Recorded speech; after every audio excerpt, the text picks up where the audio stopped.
Dear CAMCA Forum participants, speakers, and organizers of the forum, we are excited to have such distinguished panel session, which is called Geopolitical Implications of AI Models in the CAMCA region.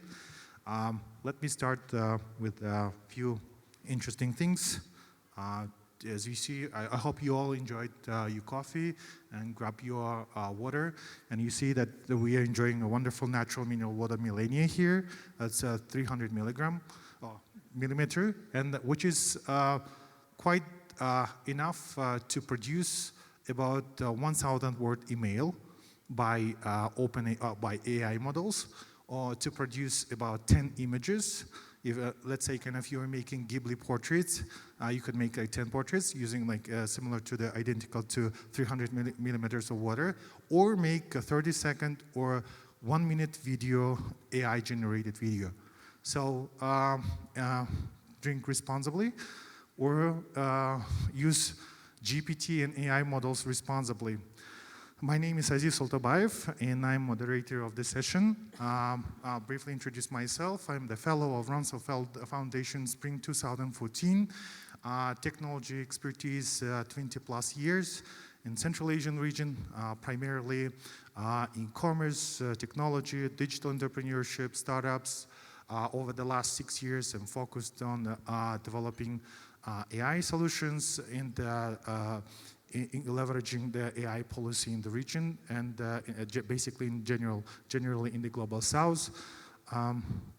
So we are doing on the theory, on the policy side, developing policies and recommendations for the countries of the global south on the way how to implement artificial intelligence responsibly and get the full potential of it. From the practical side, I'm also co-founder of Internet Society Kyrgyzstan chapter, as well as KG Labs Public Foundation, as part of which we are in partnership with the Canadian AI Vector Institute. We are developing global foundational AI model forecasting natural disasters, as well as using AI to forecast local environmental challenges and changes. With this in mind, I'd like to introduce our distinguished list of speakers from the left to right.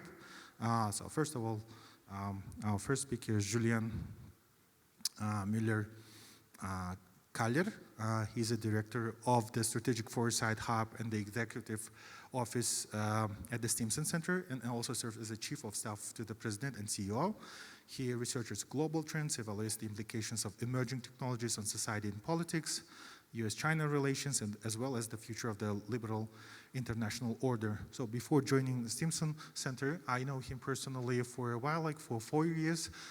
We connected through the US State Department funded project AI Connect as a part of the Atlantic Council, where he was a senior research fellow and led this program of bringing responsible artificial intelligence to the countries of the global south. Secondly, my second distinguished speaker is Dr. Eric Brown. He's a senior research scientist of well-established institution William and Mary's Global Research Institute, where he teaches and writes on the US-China relations, world politics, and strategy. He is also director at the Robert Gates Global Policy Center, as well as the faculty director of the Geopolitics of Technology Initiative. So from 2004 to 2024, Brown was a senior fellow at the Hudson Institute, where he led research on Asia, the Middle East, alternative futures, and the security development. And our third speaker, distinguished speaker, is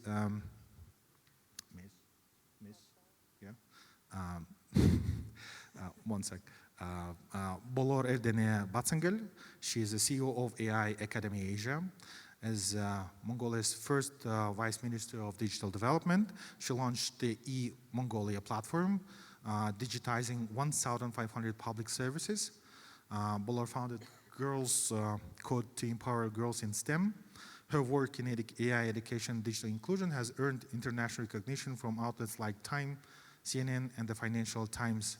apart from the AI activities, she also represents SpaceX in Mongolia and bringing low Earth orbit connectivity to Mongolia. I'll give a floor to our speakers with the first introductory question about AI. Or what do you think, what excites you about AI development and what scares you? I'll give a floor to Bolor. Well, thank you so much for having me, and it's such a pleasure to see so many amazing, wonderful, distinguished guests coming from different countries all the way to Mongolia, and I hope you're having amazing time. In Mongolia, we have a saying, the further you go away from the city, the better it gets, and I hope that you get to spend the weekend outside of the city, hopefully. Thank you so much for the question, and we've been doing a lot of work around AI, and obviously we're in the midst of big AI hype. I will start with what scares me the most, and that is digital divide and AI divide. And as we speak today, 1/3 of the world's population do not have access to internet, which is quite high number. And interestingly enough, in Central Asian countries, we do have very good access to internet through fiber optic networks or through either Starlink or different platforms. But in different communities in Africa and Latin America and Southeast Asia, there is a big communities who are left out of digital development completely. So we have Silicon Valley, we have a lot of communities, big companies competing on AI models, competing on AI products, while there is a big chunk of world's population who do not have access to internet, which creates a rather big gap on equality, education, and just regular human rights issues. So that scares me the most, and I'm very much worried that the technology, as much as it brings a lot of good things and access and opportunities, it also divides the human and world's population as it has never been. So that's the biggest worry I have. And what excites me the most, personally, I come from nomadic community myself. I would love to see how we can apply AI to regular nomads' life, regular people's life who are living in remote areas, and how AI can help them make their lives easy. And that's what we're experimenting in the past few months or so. And that should be the real application of AI rather than having all these fancy tools in Silicon Valley. So that's something I'm very much looking forward to see. I'm 100% with Bolor. I'm kind of a foot dragger when it comes to AI and some of these new innovations and powers that we're unlocking. These super intelligences are still at a very rudimentary stage right now, but already we're beginning to see that it's contributing to a decline in literacy, potentially even numeracy. The ability to code is increasingly being taken over by the AI themselves. And at the end of the day, it basically, for me, comes down to a question: does AI make us better people? Does it make us better human beings? And so that's to underscore the fact that technology is power. It's power that structures and influences the relations amongst people, the relations between nations, and of course the relationship between human beings and the natural world that sustains us. And to go back to Aziz's point, the question for all of us, I think, becomes, can we manage, can we govern these new powers in ways that make us better for good? Or are we going to create for ourselves greater challenges in the future? And we've got our work cut out for us. What I'm optimistic about, we've been working a bit in frontier and developing countries and a lot of places that I travel to and work in on digital governance standard setting, are quite optimistic that rudimentary AI and machine learning and new technology will unlock a leapfrog potential that could dramatically reduce economic inequality and the political opportunities for the large swaths of humanity that have been left out of the last 30 years of globalization. I think that's a great thing. I think that can contribute to better world outcomes, to greater geopolitical stability. But again, it's yet to be seen whether we're going to be able to steward these powers in that direction. And at the end of the day, it comes down to how we're going to govern these powers and the ends to which we're going to address them. And again, we've got our work cut out for us there. So. Well, thank you very much. It's a great pleasure to be here. It's my first time on Mongolia, so I'm very grateful for the invitation. It's always been a wonderful pleasure hosting the Rumsfeld Fellows in DC, and they insisted that they want to return the favor on hosting me here, and so I'm very delighted to be here and want to thank those that made that possible.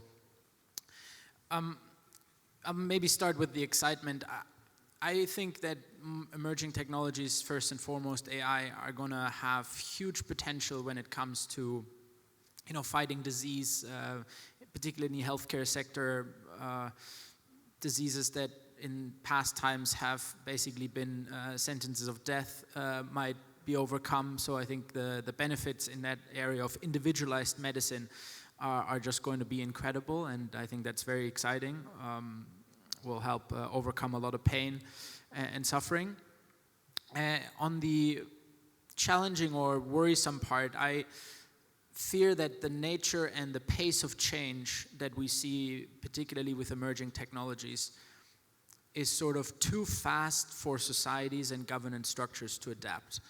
What I mean by that is, if you look in the past of how long it took to, increase compute capacity or sort of double knowledge in the world or access to internet.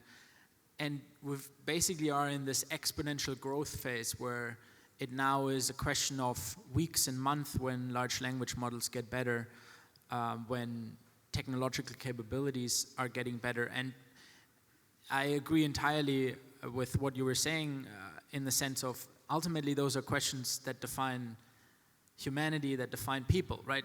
Technology is a tool, but we haven't really found answers to all of those societal questions, and yet we're adding incredibly powerful capabilities that put a magnifying glass on those questions of social division, mis and disinformation, participation, wealth discrepancy. And I'm not sure that we're equipped as a society to deal with those consequences, and often when we experience those consequences, it's already too late to mitigate them. And that's my biggest worry when it comes to AI and other emerging technologies that are developing at a breathtaking speed. Thanks so much. Just to provide more context about the role of AI these days, I've got this morning the news update from the Epoch AI Research Institute about the state of the AI computing capacity globally, and it says that 85% of the global AI supercomputer AI chips, like USA dominates in the market, and it takes about 85% of all AI chips globally. And the second one comes China with 15%, while the rest of the world, let's say, even like Europe and Japan takes about 5%, and the rest of the 180 countries only have 5% of AI computing capacity that's responsible for its development. AI is a pretty new topic, and this wasn't much opened in the former CAMCA forums. That's because it's just a recent trend, and we just started feeling its impact in the region in some way. In the sense that AI supercomputers double in performance every 9 months, require as much power as mid-sized cities. It's about 9 gigawatts of electricity, and it if back to 8 years ago, that governments actually controlled most of the supercomputing capacity, which belonged to mostly like 40% or like about 60%. To the present day, 80% of the AI chips belong to tech companies, primarily US digital platforms. The cost of training frontier AI models growing by a factor of 2 or to 3 times per year for the past 8 years, suggesting that the largest models will cost over $1 billion by 2027. So that's kind of the speed, the acceleration of AI development globally, and there's kind of much of the disparity happening. In this context, let's start our discussion. Let's continue our discussion with the context of Mongolia. Bolor, maybe you could elaborate about the current state of the digital development and the role of AI presently, and the way how AI actually foreseen in the future policy of Mongolian digital development, and basically maybe you could elaborate in the sense how AI could contribute to the development of the digital public infrastructure and digital public goods, of which you are familiar, you've been pioneering in Mongolia. Sure. So whenever I talk at this kind of conferences internationally, I always emphasize that Mongolia is a tech hidden gem, because we have a lot of going on in terms of our tech industry. We have a lot of startups. We have amazing, amazing talented software engineers. For AI Academy alone, we are preparing 500 AI teachers, 50 machine learning engineers, for example. So because I was in the government, I would like to just briefly mention how we progressed in terms of e-government. So we have e-Mongolia project, which digitalized over 1,500 government services. The idea was to help communities in the rural areas to get their government services, doesn't matter where they are. So just imagine a herder on a horse in the middle of nowhere registering a company online, and that's completely doable right now. Or you can get your health services, you can get your stock information, you can get your mortgage information, anything online. And for citizens, when they see government, they see it as a whole, right? They don't see different departments or different ministries. They want to see government as a whole. So through e-Mongolia, with our team, we want to deliver that whole government-related services are on one platform. And since 2020, I would say the tech industry everywhere boomed, but also especially in Mongolia, we have a lot of amazing initiatives in terms of e-health, e-education, in terms of solving the traffic jams, for example, which you might have experienced, which is terrible. And a lot of startups that are trying to solve the social problems. So now in the era of AI, let's count, let's say Silicon Valley, OpenAI, Gemini, Microsoft, Copilot out of the picture. Most of the countries are starting from same place when it comes to AI. So a lot of countries are investing into AI, but most of bigger companies are investing into their existing human resources. So a lot of, if you've seen McKinsey reports, many big companies are doing reskilling, upskilling on AI, and the World Economic Forum report indicates that by 2030, the most demanding and highest paid job is AI engineer, for example. So there are a lot of things happening, and more or less we are standing on a similar starting point when it comes to AI. But what I want to emphasize is that the biggest move that we can do is our partnership in this region, in the Central Asia region, supporting each other, putting ourselves on the AI map globally, because we, we jointly have amazing talents across this region. We have amazing startups, and we have amazing young generation. So I think we need to help each other to put ourselves on the global AI map. Good. So from the local perspective, let's go globally. And Eric, maybe you could provide some perspective since of the dominance of USA and China in this game. How do you see this tech competition played out in the CAMCA region? And you did some research, and you led some research in the Pacific areas. Maybe you got some lessons the way how it is done there that might be valuable to consider for the CAMCA region. Yeah, when it comes to tech competition, I wanted to just mention that anybody here who reads Chinese should look up a short story written by the great Chinese science fiction author Han Song. He wrote it in 2000. It was called Mars Over America. And he predicted or imagined a future in which Chinese engineers invented a new superintelligence named Amanduo. And Amanduo developed great capabilities to feed and to entertain and to provide health care for people. And it was very attractive. And it continued to spread through China, and increasingly it enveloped other countries because they voluntarily wanted to be a part of this superintelligence and this great web. And for its own parochial and other reasons, democratic reasons, Han Song predicted that America at some point in the future would reject Amanduo, wouldn't want Amanduo to come into the American democracy. And so we closed our borders. And as a consequence of closing our borders, similar to how the great Qing Manchu Empire had closed its borders to the world 200 years ago, America rapidly declined and fell into a situation in the 2060s of, unrest and civil disorder.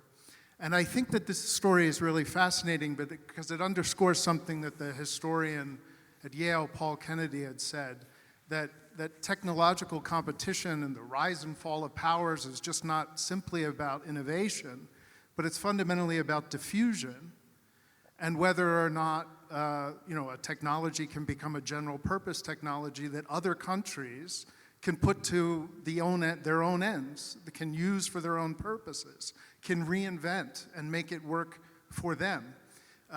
For a long time, America, I think, got pretty complacent because we had a diffusion sort of superpower with a lot of what we had invented at home and were able to commercialize around the world. I think we would be highly mistaken to anticipate that China is not closing the gap when it comes to the ability to diffuse new innovations around the world. China, as we're well aware, is a top trading partner to 80% of the global economy, according to some estimates. The next phase of the Belt and Road Initiative is going to focus on the digital economy. China is in the process, it's going to take still some time, of creating a massive internal Chinese economy. This is unleashing all kinds of innovative potential, and this is something that we have to pay attention to. America, I think, in order to compete, is going to need to set common standards with our European allies, our allies in free Asia, as it were. My fear is that, and this is a fear that a lot of people have, is that countries in the CAMCA region and perhaps in the Indo-Pacific are going to increasingly become torn between competing spheres of AI and technological influence. I think, in my view, that it's a world that we must really resist. It's going to be difficult because both Beijing and Washington are in a period of intense strategic decoupling right now, trying to protect our own economies from one another. We're not there yet, but hopefully in the future we can get to a new understanding, a new modus vivendi with China. In the meantime, for countries like CAMCA, it goes back to a lot of what Bolor had said, setting common standards, linking arms amongst the diverse countries within CAMCA, creating a common market, that allows both Chinese firms potentially, but also American and Western firms to be able to invest and to collaborate here in CAMCA. That increases CAMCA's own governing capability and own innovation capability in AI, and it creates a situation where potentially American AI power and Chinese AI power at some point in the not too distant future can commingle in a place like the CAMCA region, and CAMCA remains sovereign over its AI future, over its technological future. That's something to work toward, but again, we have our work cut out for us. Yeah, thanks. Julian, could you elaborate this topic from the perspective, you have European background and maybe from the perspective of the European Union, and based on your experience of AI Connect and the Stimson Responsible AI Fellowship, maybe you could draw some lessons from the Global South that could be learned to the CAMCA region that should be wise to consider in this context. Sure, happy to. I want to first say a word about sort of this geopolitics competition. I was actually hoping that we could disagree, but I am in full agreement with you. You know, if you define sort of the conversation about AI is multiple layers. You know, it's like, are we talking about software? Are we talking about hardware? Are we talking about regulatory aspects of either or? And, you know, Henry L. Stimson, the name giver of the institution that I work for, wrote this brilliant essay, not essay, but a memorandum to Henry Truman after the Second World War, where he was arguing to share the nuclear secrets with the Russians. And he argued, I mean, I'm not quoting him correctly, but he argued basically that keeping the nuclear secrets from the Russians would set in motion a feverish arms race, and they're going to get it eventually, and you have a lot of burned bridges in the meantime, and you know, it's basically a non-starter because it's a technological power, so they're going to figure it out eventually, and you know, didn't take long until they did. You could literally, if you read this memo, and I can highly recommend it to everybody to just Google it and read it, you can literally replace nuclear capabilities with AI and Russia with China, and you have the same argument. Tell me one technology in the history of mankind that didn't diffuse. And now this notion in the US is basically, well, we're going to shut the gates and hope that they're not going to develop, whether it's chips or semiconductors that go up to a certain nanomillimeter. Sure, throws a huge wrecking ball in the system, no doubt about this, but if you restrict the access to technology, you first and foremost incentivizes the replacement of it. And then it comes into this conversation of who's setting standards. The United States economy has benefited immensely from being the innovative superpower over the last 70 years. And now you incentivize your largest competitor to replace that kind of technology. You bet that, I mean, even if you ask the people that design the policy, they don't really have a timeline. What's the end game here? You know, supremacy in perpetuity, risky gambit, I would say. You incentivize the replacement of it, and then you wonder that somebody else sets the standards, and you basically out-standardize yourself of markets that you forced to choose sides.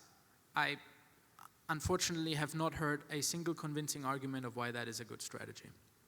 Now, to answer your questions about sort of governing structures,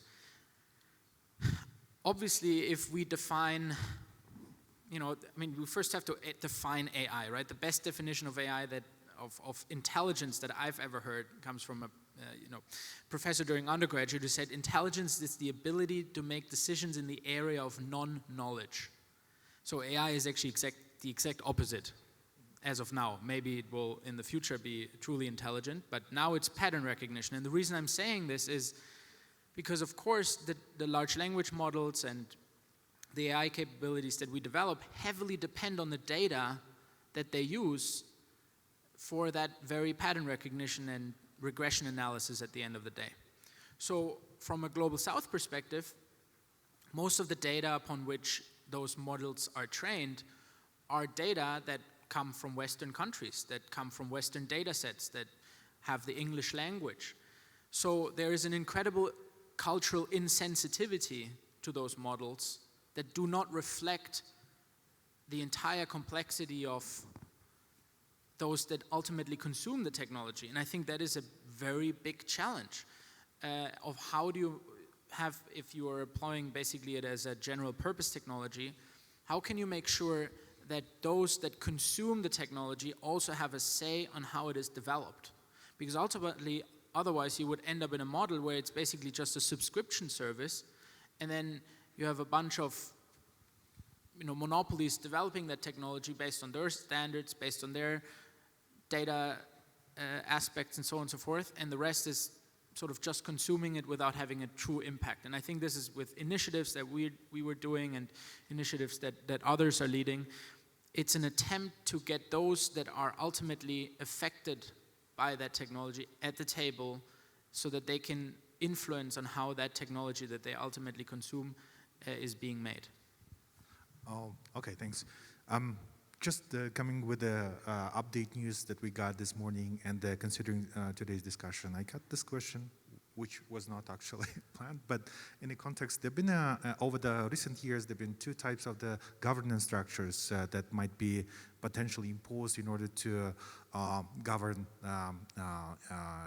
AI, in particular with the fear of artificial general intelligence and its power impact, because periodically we see some kind of news blobs saying that the ChatGPT tried to stop working or start recording itself in order to survive. One of them was the way ICAO was built. That's aviation industry standard that all those GPT or all those large language models should be certified by a specific kind of international recognized authority. Or the second model was related specifically to access to the AI chips, the computing capacity by the model of International Energy Atomic Agency, IAEA, that such as the one that actually oversees the nuclear power of countries.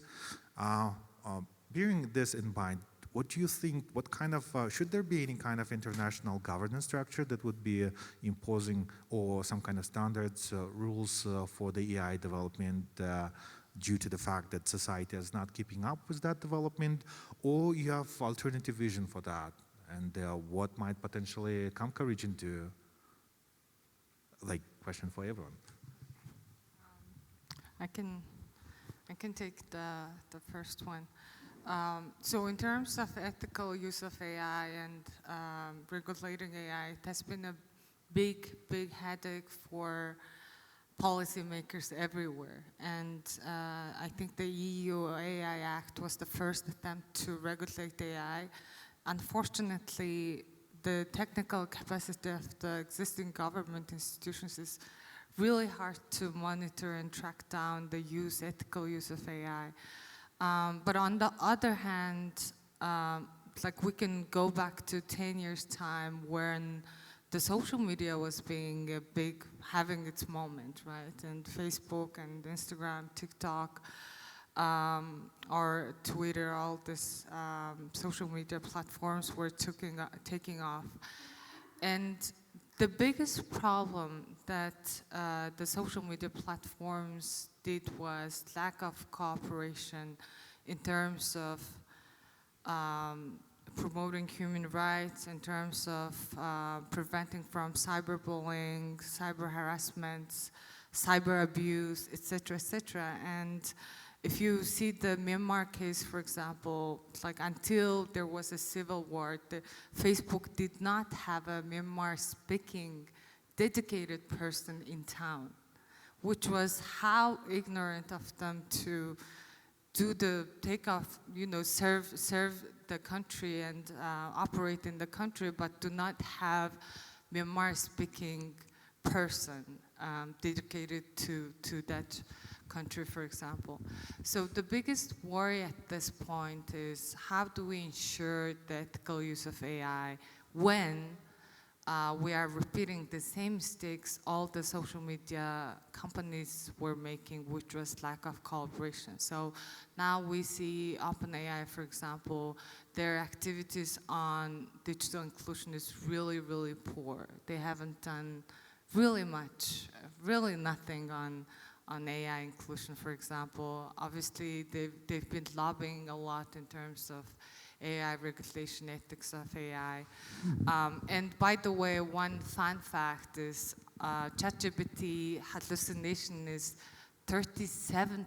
So whatever you're asking, the AI hallucination level of ChatGPT is 37. So maybe if you're asking 3 questions, one answer is completely hallucinated.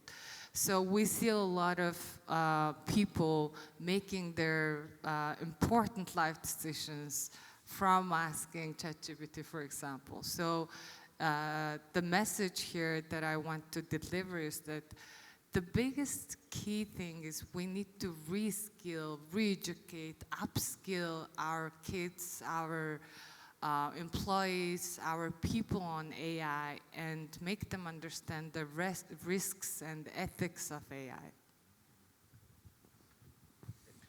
Now, it's been observed that there are sort of 4 large meta regimes in governing AI right now. One is the Chinese one, another is the European Union, a third is the United States, and a fourth is California.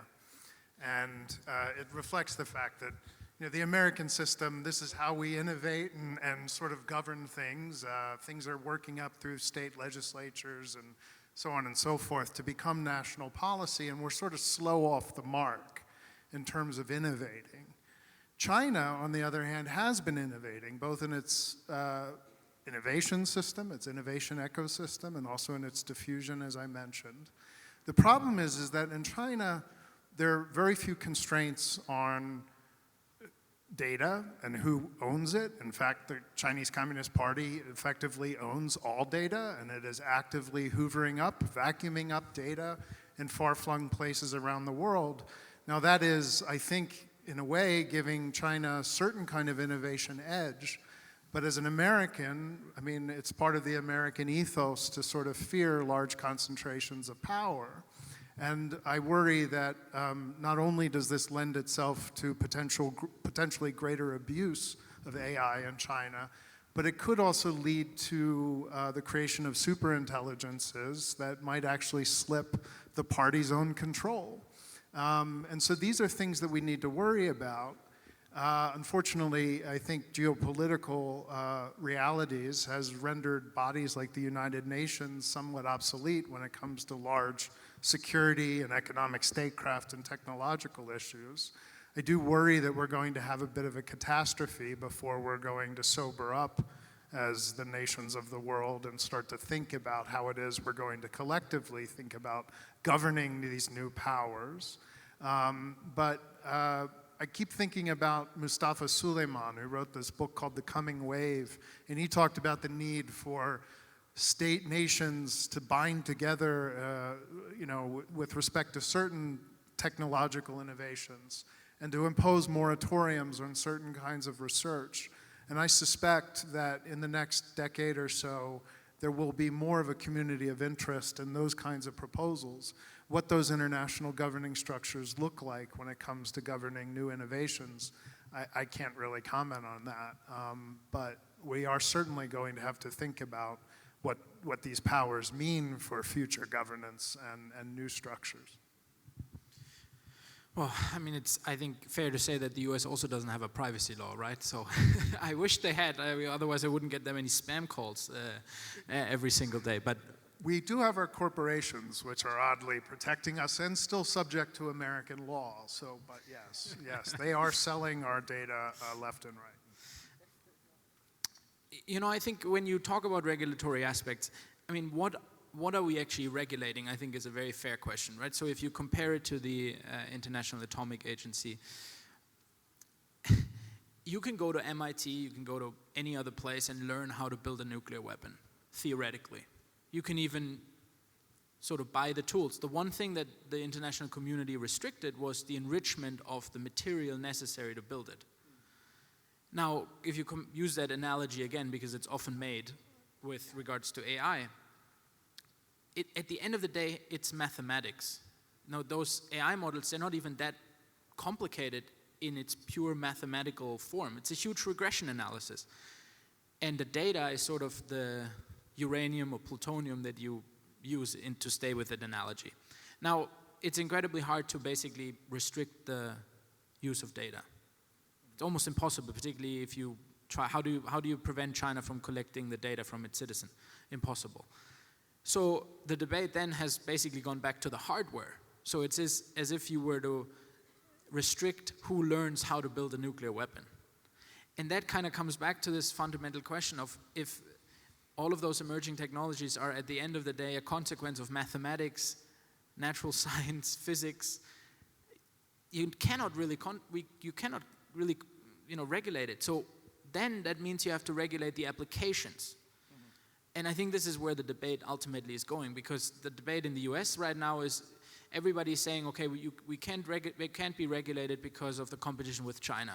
And then others say, well, if you are putting on the brakes, and multiple CEOs have suggested to put on the brakes, you can't do this because then the rest of the world is. So you're sort of in a Wild West scenario where everybody is afraid to put a brake on your own development of technical capabilities, so it's kind of this self-fulfilling prophecy. And then, in addition to this, you have open source models, where even if you were to build in regulatory aspects, you can literally just look at the code and take it out. Which is why I'm saying I think ultimately the conversation will have to be about regulating the applications of those models, and not so much the models themselves, because I think it's a delusion to be able to do that. Okay, I see the topic of multilateral or supranational kind of overseeing still open, and maybe there's going to be a participant who might, raise additional viewpoints.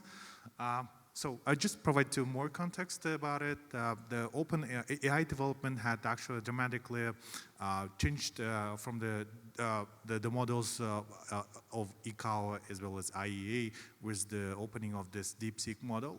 It was like, this is why it's called DeepSeek effect. And actually its impact was so significant that it turned to be that it requires way less computing capacity, but at the same time it could produce the similar output and results.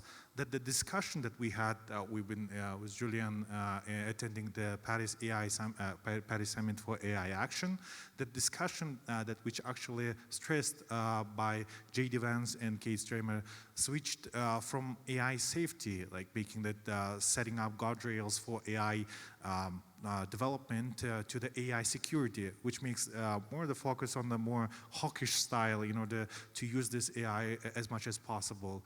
And considering the context that most of the 80% of AI chips belongs to private companies, what do you think might potential development be in this regard? Just out of that my context. And specifically my question to Eric, that you got expertise in researching the topic of digital colony trap, and what kind of suggestions would you give to CAMCA region countries and other countries of the global south not to get into that digital colony trap at the same time getting access to advanced AI capabilities?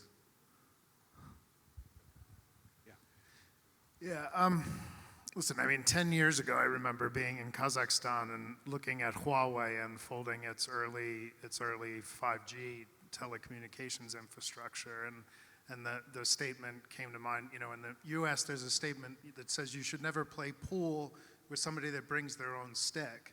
Huawei was bringing its own table and its own financing and its own sticks. I mean, it was really impressive, but what Huawei was building in a lot of places around the country was a closed architecture system. To Huawei's credit, it has innovated since then, and it's building open RAN systems in a lot of places. These are really compelling technologies. But that doesn't, at the end of the day, diminish concerns that a lot of countries have, that there is such a thing as dependency on Chinese state-owned firms, which could actually keep certain countries in a position that they don't want to be, that could define their economic and political development trajectories in ways that countries should not want. And so this becomes a huge issue. I think the only way to alleviate that problem is to allow for competition.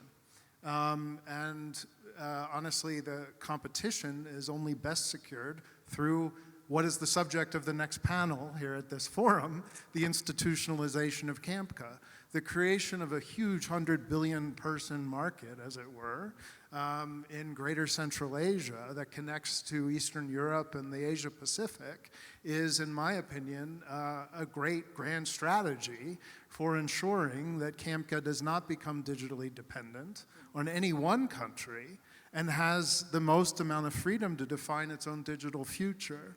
And I think AI, we should welcome it in this respect, because it should focus our energies on thinking very seriously about how to standardize certain governance practices and institutions across the region, and how to create a market that is of interest to other countries that, frankly, are not beholden to the state interests of the Chinese Communist Party, but are beholden to the laws that the countries of CAMCA pass, and also the laws that the EU and the United States and Japan pass to govern themselves.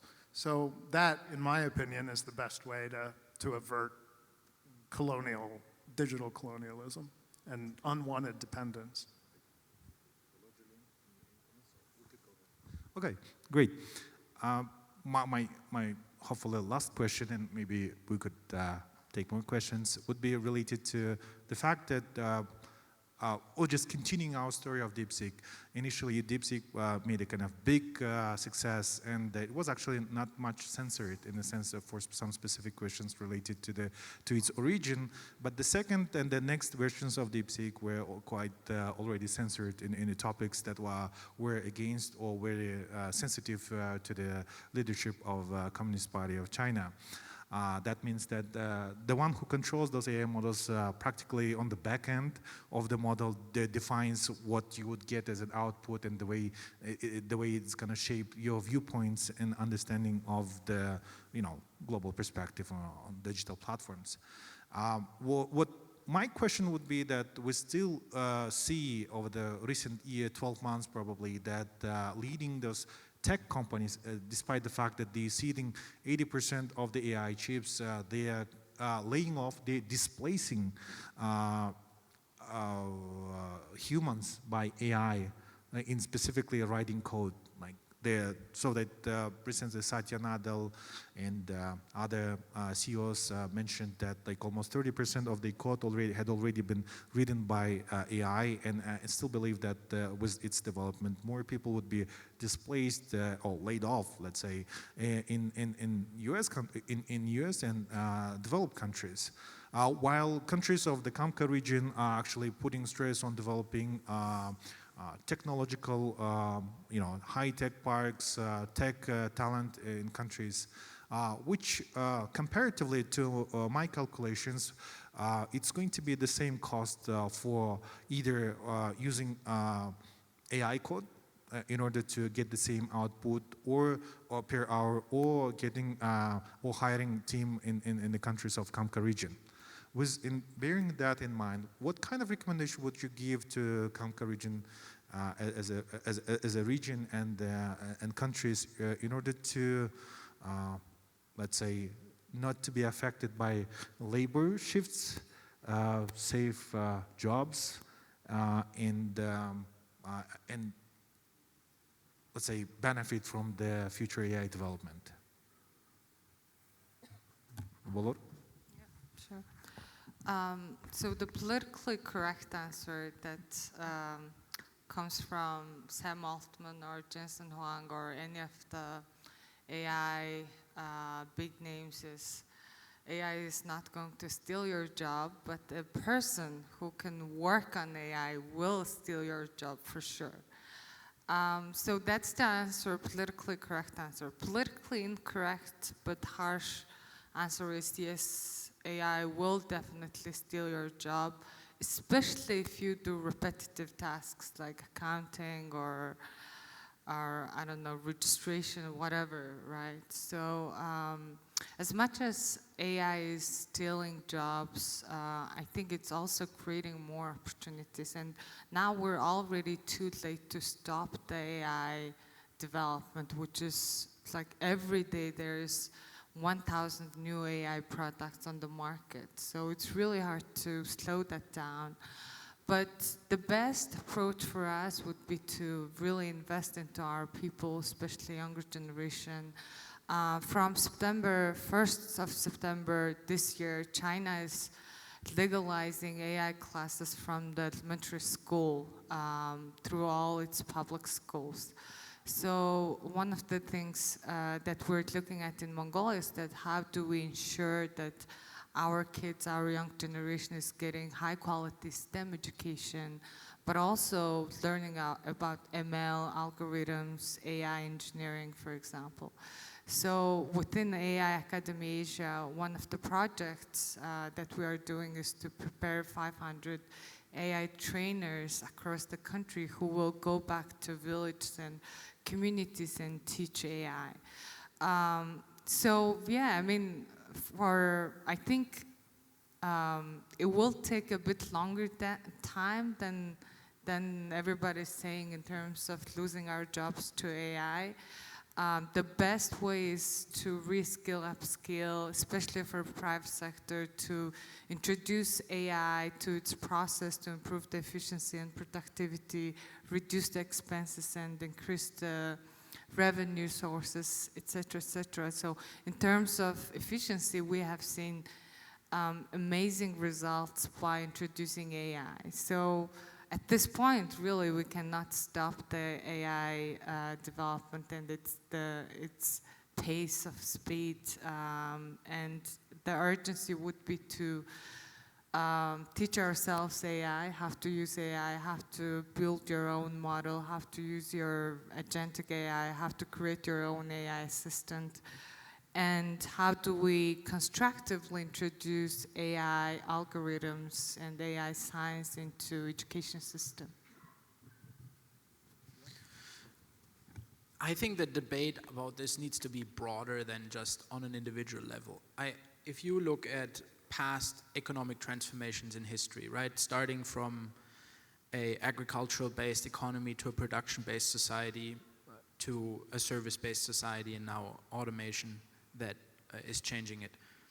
There are multiple books written about this, and I can highly recommend Karl Polanyi's Great Transformation that he wrote, where he argues that the rise of fascism in Europe is basically a consequence of disembedded markets, meaning that you're moving from a agricultural-based society to a production-based society. In Manchester capitalism, there were no social reforms, no social institutions that sort of embedded markets.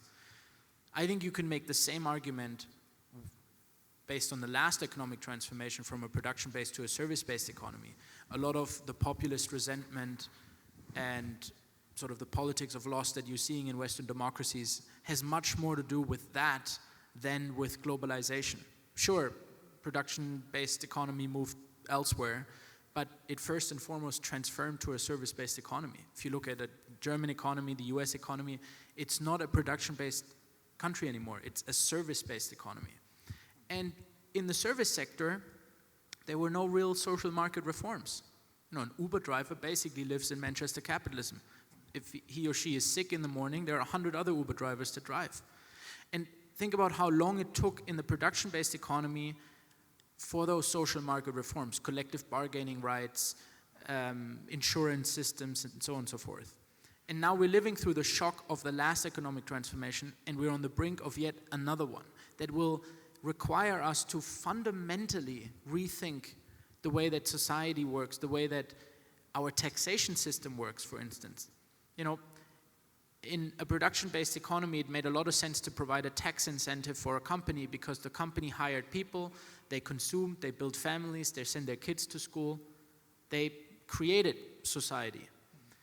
Apple is investing $500 billion in the US economy. You know how many jobs they create? 20,000. NVIDIA, one of the largest and most valuable companies in the world, 27,000 people work there. That's nothing. They have a problem that too many of their employees are millionaires. So the question of societies has always been on who owns the means of production. You can go throughout history, who owned the means of production were the ones that controlled it. And through a painful process in a variety of countries, this debate has been shifted one way or the other. And I fear that with AI capabilities, particularly only distributed among few, that we're going sort of back into a place where those questions have to be completely renegotiated. There has to be a new social contract.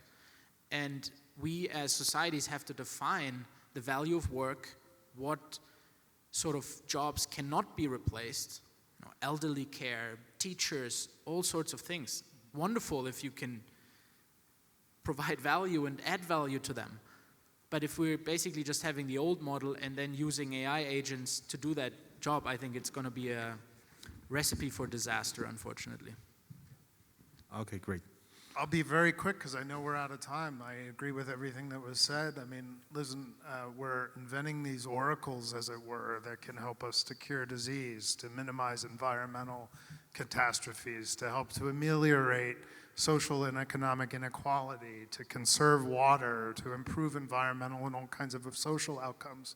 But at the end of the day, these oracles cannot pose to us the right questions to ask. And I think about the oracle, the one that inspired the Greek Enlightenment and of course the Central Asian Enlightenment that Dr. Starr wrote about, and that's the oracle at Delphi. Know thyself, know your limits, everything in moderation. I think that's key. And so my one simple policy recommendation is invest in education, invest in upskilling, but invest in education that frees, that liberal education that frees the mind and allows people to ask this question of these oracles that we're inventing. Are you going to make me better? Yeah, good moment. So, do we have any questions from the audience? If so, oh, we have so many. Okay, let's start from here. Yeah, please. We're gonna take 3 questions, like one and the person behind and to the left, right? Thank you very much for very interesting discussions on AI. We're already embracing AI in our everyday life. And, but I wanted to ask a question from Eric Brown, right? You mentioned about digital freedom, digital colonization, and for CAMCA being sandwiched between 2 big nations, right? And what would be your recommendation, particularly with your government, with US government, retrieval from engaging with the more emerging countries, you know, with fall of the USAID and et cetera, what would be recommendation to your government to engage with CAMCA so that we can actually sustain the democracy, sustain our digital freedom, and et cetera? I think it's a very important question.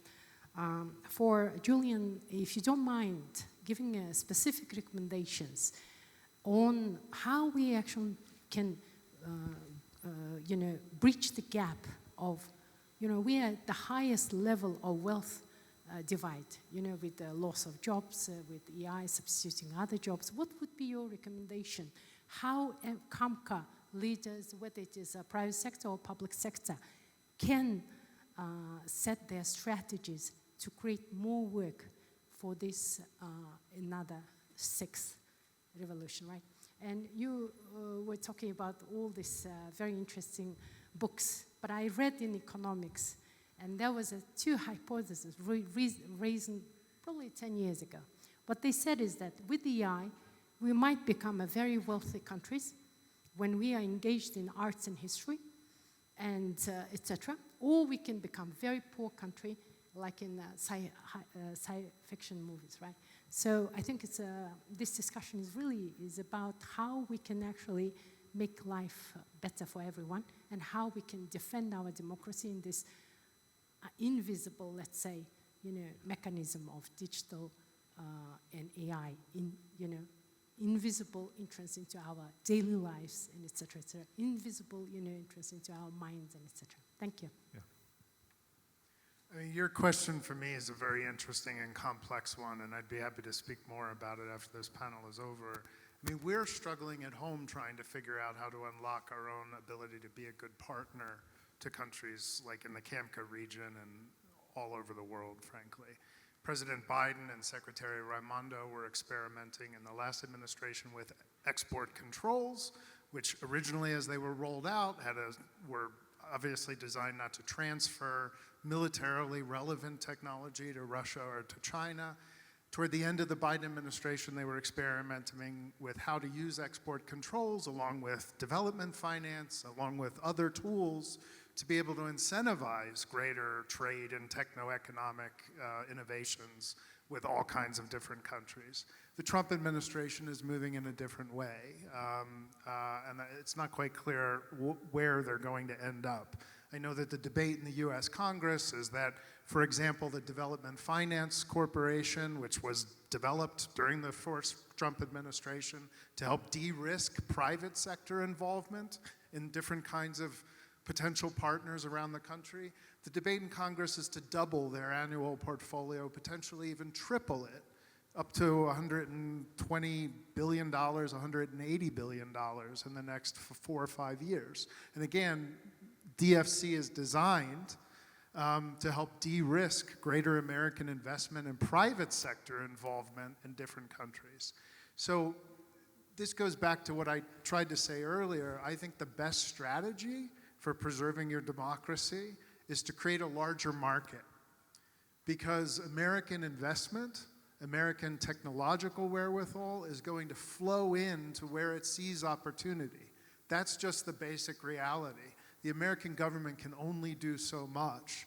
So building secure trading capacity, building transparent rules, and working with the contracting lawyers, with the US government and elsewhere to make sure that you get a deal that works for your countries and for your people.